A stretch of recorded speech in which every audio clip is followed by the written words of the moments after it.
Indie Mogul. This weekend, Watchmen made its long-awaited debut at the box office. Did the reality match the hype? Let's find out with some movie math. Everyone knew the #1 movie this weekend would be Watchmen. The question was, by how much? And the answer is $55.7 million. Congrats to Mike Magos for calling it on Facebook. That's a lot of money, but not quite what was expected. While Watchmen is the biggest debut of 2009, it's only the 6th biggest debut for an R-rated movie, coming in behind The Matrix Reloaded, The Passion of the Christ, 300, Hannibal, and Sex and the City. And the future doesn't look particularly bright for Watchmen, as it was pretty front-loaded this weekend, bringing in $25 million on Friday, $19 million on Saturday, and $11.5 million on Sunday. Watchmen cost $150 million to make, with probably the same amount or more spent on advertising. That's a big mountain for a movie to climb that's already running out of steam.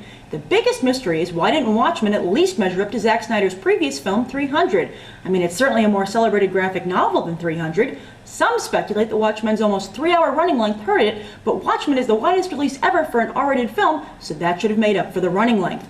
But a bunch of negative reviews probably didn't help much either. Plus, the majority of moviegoers were men between the ages of 17 to 34, so perhaps the film's inability to appeal to a broad demographic was the culprit. In fact, many people online are reporting that moviegoers are walking out on the film.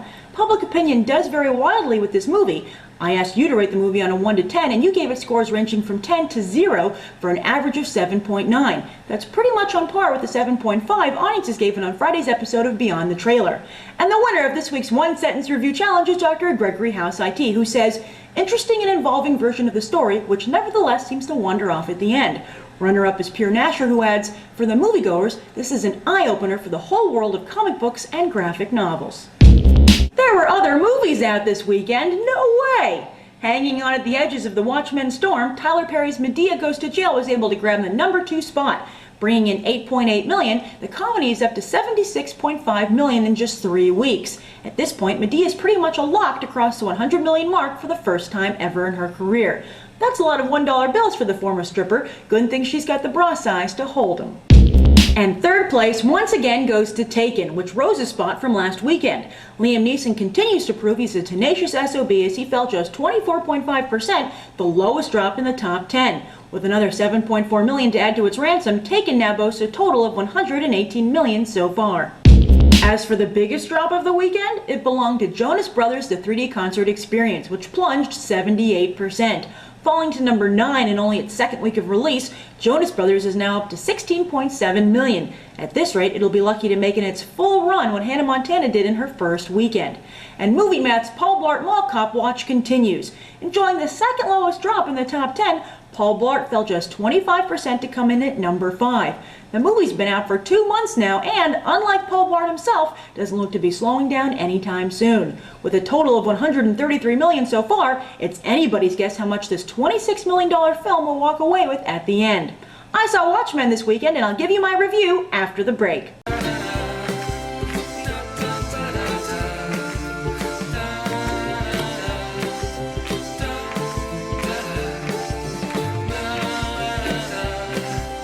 $99 music videos is best experienced with Verizon Fios Internet. You're watching Indie Mogul. On Facebook today, someone posted the opening credits of Watchmen, and as I watched them again, it solidified my opinion that this sequence was when the movie shined brightest. The blend of Bob Dylan's lyrics, history, and superheroes was a wonderfully fresh take on comic book movies, and it added to Alan Moore's work rather than simply copied it. Now don't get me wrong, I admire that Zack Snyder wanted to be faithful to the source material. However, when it comes to faithful adaptations, it's either all or nothing, and Snyder, it didn't have it all. After I watched the movie, I went home and reread the graphic novel and discovered that so much was omitted, it actually annoyed me. For instance, Silk Spectre's entire backstory is left on the cutting room floor. Why? Because she was the lone female character? I also really did not appreciate the new ending. And this one wasn't any shorter or less complicated than the original ending, so why change it? Why give one character's lines to another? To me, it felt like changes were made to suit the filmmaker's personal tastes, like, wouldn't it be cooler if it happened this way? But can a completely faithful movie be made? I don't think so. I mean, they could have gone Lord of the Rings style and made 3 separate movies, but based on the box office results, there doesn't seem to be a big enough audience to warrant that, and I think Watchmen deserves to be bigger than an HBO miniseries. So I would have rather seen Snyder take Alan Moore's ideas and just run with them. The characters are brilliant on their own and work well on screen, Dr. Manhattan and Rorschach are fascinating creations, and Billy Crudup and Jackie Earle Haley did such a good job that I could have watched them in their own movies. As for this movie, I was really enjoying it until right after the prison break, where I agree with many of you that it just fell apart. Sure, it's a tough sell that the original ending of Watchmen is such a bummer, but at least it was a powerful bummer.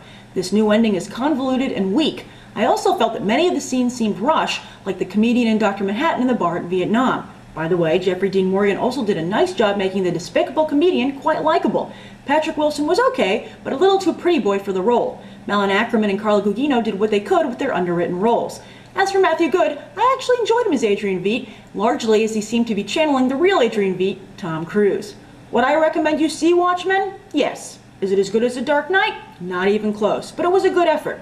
I would actually compare this movie more to Speed Racer, another film that both benefited and suffered from the director's loyalty to the source material. And to be honest, I left the theater with absolutely no desire to see the movie again, while I saw The Dark Knight 3 times in theaters. But I will probably buy Watchmen on DVD when it comes out, especially if they release a director's cut that includes more of the original material.